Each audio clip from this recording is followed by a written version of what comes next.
ओम शांति। आज पढ़ेंगे अव्यक्त महावाक्य 27 नवंबर 1989 के। मुरली का टाइटल है शुभ भावना और शुभ कामना की सूक्ष्म सेवा। अव्यक्त बाप दादा अपने बच्चों प्रति बोले, आज विश्व कल्याणकारी बाप दादा अपने विश्व कल्याणकारी साथियों को देख रहे हैं। सभी बच्चे बाप के विश्व कल्याण के कार्य में निमित्त बने हुए साथी हैं। सभी के मन में सदा यही एक संकल्प है कि विश्व की परेशान आत्माओं का कल्याण हो जाए। चलते फिरते कोई भी कार्य करते मन में यही शुभ भावना है। भक्ति मार्ग में भी भावना होती है, लेकिन भक्त आत्माओं की विशेष अल्पकाल के कल्याण प्रति भावना होती है। आप ज्ञानी तु आत्मा बच्चों की ज्ञान युक्त कल्याण की भावना आत्माओं के प्रति सदाकाल और सर्व कल्याणकारी भावना है। आपकी भावना वर्तमान और भविष्य के लिए है कि हर आत्मा अनेक जन्म सुखी हो जाए, प्राप्तियों से संपन्न हो जाए, क्योंकि अविनाशी बाप द्वारा आप आत्माओं को भी अविनाशी वर्षा मिला है।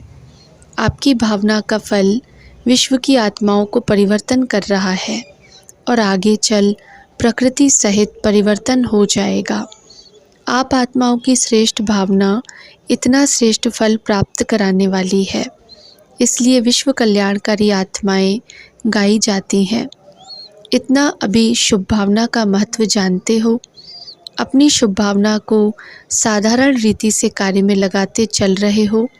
वह महत्व जानकर चलते हो? दुनिया वाले भी शुभ भावना शब्द कहते हैं, लेकिन आपकी शुभ भावना सिर्फ शुभ नहीं लेकिन शक्तिशाली भी है, क्योंकि आप संगम युगी श्रेष्ठ आत्माएं हो। संगम युग का ड्रामा अनुसार प्रत्यक्ष फल प्राप्त होता है, इसलिए आपकी भावना का प्रत्यक्ष फल आत्माओं को प्राप्त होता है। जो भी आत्माएं आपके संबंध संपर्क में आती हैं, वह उसी समय ही शांति व स्नेह के फल की अनुभूति करती हैं। शुभ भावना शुभ कामना के बिना हो नहीं सकती। हर आत्मा के प्रति सदैव रहम की कामना रहती है कि यह आत्मा भी वर्षे की अधिकारी बन जाए। हर आत्मा के प्रति तरस पड़ता है कि यह हमारे ही ईश्वरीय परिवार के हैं, तो इससे वंचित क्यों रहे। शुभ कामना रहती है ना। शुभ कामना और शुभ भावना यह सेवा का फाउंडेशन है। कोई भी आत्माओं की सेवा करते हो, अगर आपके अंदर शुभ भावना शुभ कामना नहीं है तो आत्माओं को प्रत्यक्ष फल की प्राप्ति नहीं हो सकती। एक सेवा होती है नीति प्रमाण, रीति प्रमाण, जो सुना है वह सुनाना है। दूसरी सेवा है अपनी शुभ भावना शुभ कामना द्वारा। आपकी शुभ भावना बाप में भी भावना बिठाती है और बाप द्वारा फल की प्राप्ति कराने के निमित्त बन जाती है। शुभ भावना कहाँ दूर बैठी हुई किसी आत्मा को भी फल की प्राप्ति कराने के निमित्त बन सकती है। जैसे साइंस के साधन दूर बैठे आत्माओं से समीप का संबंध कराने के निमित्त बन जाते हैं। आपकी आवाज़ पहुंच जाती है, आपका संदेश पहुंच जाता है, दृश्य पहुंच जाता है। तो जब साइंस की शक्ति अल्पकाल के लिए समीपता का फल दे सकती है, तो आपके साइलेंस की शक्तिशाली शुभ भावना दूर बैठे भी आत्माओं को फल नहीं दे सकेगी। लेकिन इसका आधार है अपने अंदर इतनी शांति की शक्ति जमा हो। साइलेंस की शक्ति यह अलौकिक अनुभव करा सकती है। आगे चलकर यह प्रत्यक्ष प्रमाण अनुभव करते रहेंगे। शुभ भावना अर्थात शक्तिशाली संकल्प। सब शक्तियों से संकल्प की गति तीव्र है। जितने भी साइंस ने तीव्र गति के साधन बनाए हैं, उन सबसे तीव्र गति संकल्प की है। किसी आत्मा के प्रति व बेहद विश्व की आत्माओं के प्रति शुभ भावना रखते हो, अर्थात शक्तिशाली शुभ और शुद्ध संकल्प करते हो कि उस आत्मा का कल्याण हो जाए। आपका संकल्प व भावना उत्पन्न होना और उस आत्मा को अनुभूति होगी कि मुझ आत्मा को कोई विशेष सहयोग से शांति व शक्ति मिल रही है। जैसे अभी भी कई बच्चे अनुभव करते हैं कि कई कार्यों में मेरी हिम्मत व योग्यता इतनी नहीं थी, लेकिन बाप दादा की एक्स्ट्रा मदद से यह कार्य सहज ही सफल हो गया व यह विघ्न समाप्त हो गया। ऐसे मास्टर विश्व कल्याणकारी आत्माओं की सूक्ष्म सेवा प्रत्यक्ष रूप में अनुभव करेंगे। समय भी कम और साधन भी कम, संपत्ति भी कम लगेगी। इसके लिए मन और बुद्धि सदा फ्री चाहिए। छोटी छोटी बातों में मन और बुद्धि को बिजी रखते हो, इसलिए सेवा के सूक्ष्म गति की लाइन क्लियर नहीं रहती है। साधारण बातों में भी अपने मन और बुद्धि की लाइन को इंगेज बहुत रखते हो, इसलिए यह सूक्ष्म सेवा तीव्र गति से नहीं चल रही है।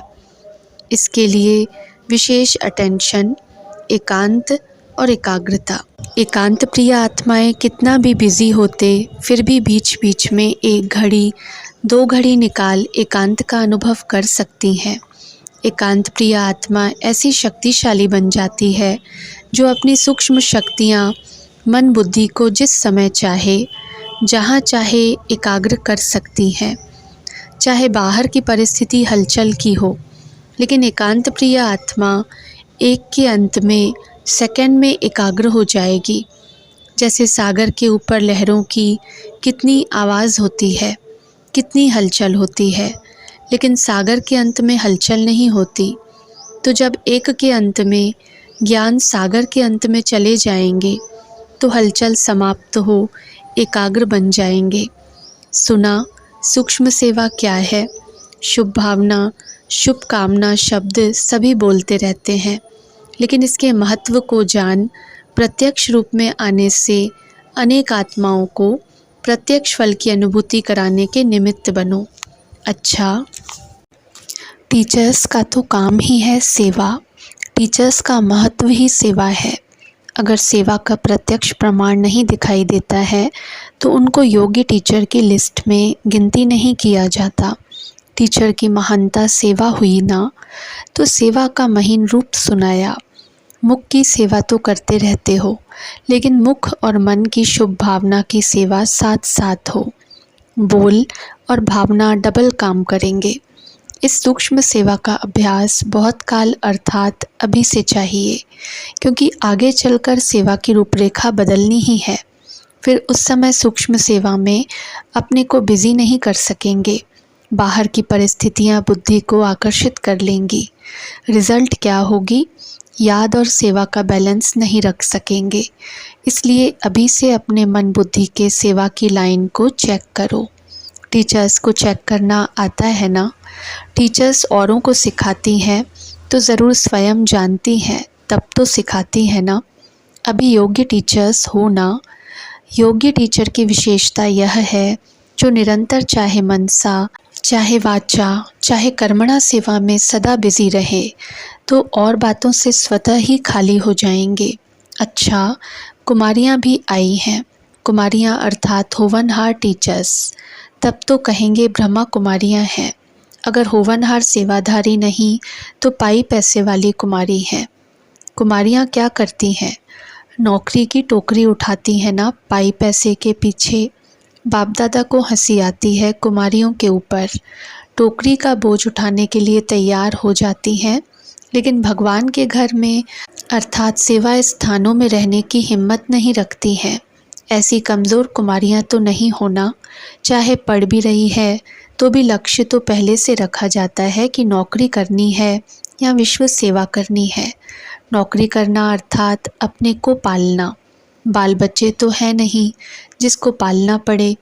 नौकरी इसलिए करते हैं कि आराम से अपने को पालते रहें, चलते रहें, विश्व की आत्माओं को बाप की पालना दे। यह लक्ष्य रखो। जब अनेक आत्माओं के निमित्त बन सकते हैं तो सिर्फ अपनी आत्मा को पालना, उसके आगे क्या हुआ? अनेकों की दुआएं लेना, यह कमाई कितनी बड़ी है। उस कमाई में 5,000, 5 लाख भी हो जाए, लेकिन यह अनेक आत्माओं की दुआएं, यह कितनी बड़ी कमाई है।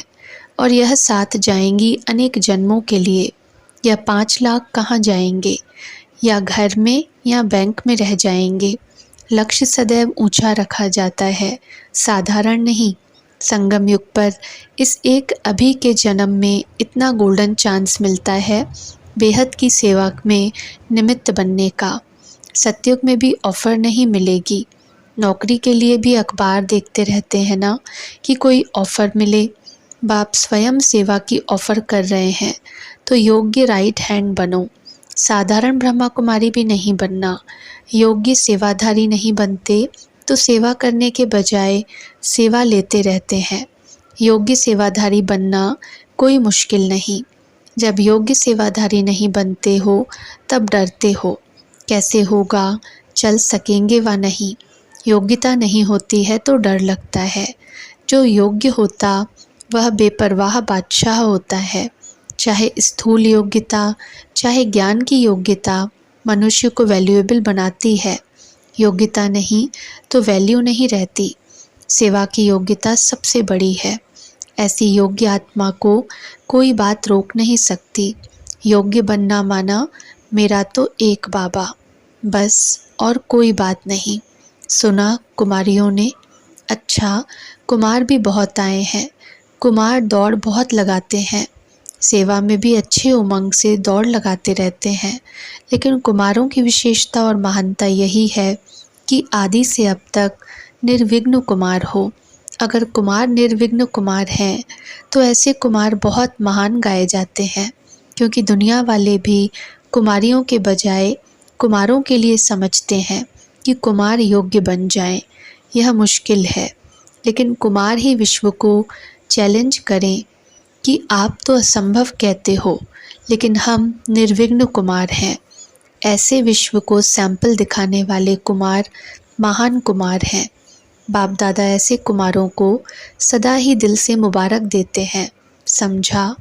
अभी अभी बहुत अच्छे हैं, अभी अभी कोई विघ्न आया तो नीचे ऊपर हो गए। ऐसे नहीं। कुमार अर्थात न तो समस्या बनना है और न समस्या में हार खानी है। कुमार कुमारियों से भी नंबर आगे जा सकते हैं, लेकिन निर्विघ्न कुमार हों, क्योंकि कुमारों को बहुत करके यही विघ्न आता है कि कोई साथी नहीं है, कोई साथी चाहिए, कंपेनियन चाहिए, तो किसी न किसी रीति से अपनी कंपनी बना लेते हैं। कोई कोई कुमार तो कंपेनियन भी बना लेते हैं और कोई कंपनी में आते हैं। बातचीत करना, बैठना, फिर कंपेनियन बनाने का भी संकल्प आता है। लेकिन ऐसे भी कुमार हैं जो बाप के सिवाय न कंपनी बनाने वाले हैं न कंपेनियन बनाने वाले हैं। सदा बाप की कंपनी में रहने वाले कुमार सदा सुखी रहते हैं। तो आप लोग कौन से कुमार हो? थोड़ी थोड़ी कंपनी चाहिए, सारा परिवार कंपनी है, फिर तो ठीक, लेकिन 2-3 या एक कोई कंपनी चाहिए, वह रॉन्ग है। तो आप सभी कौन हो? निर्विघ्न होना। नए कुमार भी कमाल करके दिखाएंगे। आखिर तो विश्व को अपने आगे, बाप के आगे झुकाना तो है ना। तो यह कुमारों की कमाल विश्व को झुकाएगी। विश्व आपके गुण गायन करेगा कि कमाल है कुमारों की। कुमारी मेजॉरिटी फिर भी सेवा में कंपनी में रहती है, लेकिन कुमारों को थोड़ा सा कंपनी का संकल्प आता है। तो पांडव भवन बनाकर सफल रहें, ऐसा कोई करके दिखाओ। लेकिन आज पांडव भवन बनाओ और पांडव एक ईस्ट में चला जाए, एक वेस्ट में चला जाए, ऐसा पांडव भवन नहीं बनाना। बाप दादा को कुमारों के ऊपर विशेष नाज है कि अकेले रहते भी पुरुषार्थ में चल रहे हैं। कुमार आपस में 2-3 साथी बनकर क्यों नहीं चलते? साथी सिर्फ फीमेल ही नहीं चाहिए, 2 कुमार भी रह सकते हैं, लेकिन 1-2 के निर्विघ्न साथी होकर रहें। अभी वह जलवा नहीं दिखाया है। समय पर 1-2 के सहयोगी बने तो क्या नहीं हो सकता है। और बातें आ जाती हैं, इसलिए बाप दादा पांडव भवन बनाने के लिए मना कर देता है। लेकिन सैंपल कोई करके दिखाए। ऐसा नहीं पांडव भवन बनाकर फिर जो निमित्त दादी दीदियां हैं उनका टाइम लेते रहो। निर्विघ्न हो, एक दूसरे से योग्य कुमार हों, फिर देखो कितना अच्छा नाम होता है। सुना कुमारों ने? योग्य कुमार बनो, निर्विघ्न कुमार बनो। सेवा के क्षेत्र पर खुद समस्या नहीं बनो, लेकिन समस्या को मिटाने वाले बनो। फिर देखो कुमारों की बहुत वैल्यू होगी, क्योंकि कुमारों के बिना भी सेवा नहीं हो सकती है। तो कुमार क्या करेंगे? सब बोलो, निर्विघ्न कुमार बनकर दिखाएंगे। कुमारों ने बाप दादा के सामने खड़े होकर वायदा किया।